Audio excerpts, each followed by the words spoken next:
اهلا بيكم حبايب قلبي، بيبي شاركي من جوه. النهارده زي ما انتم شايفين هنتكلم عن الجافا فيرن شويه، عشان في ناس بتبقى متخوفه كتير على موضوع الاقلمه بتاعتها وانتاجها والكلام ده كله.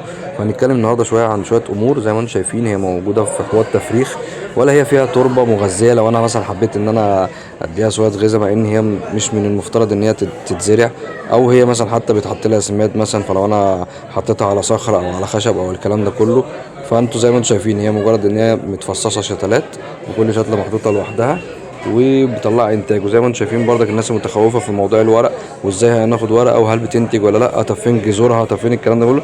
زي ما انتم شايفين اهو في اكتر من صوره ورقه كنت اصلا يعني مفكوكه ومهمله في الحوض، واديكم شايفين الانتاج بتاعها عامل ازاي. الله اكبر، كل ورقه فيها كميه يعني.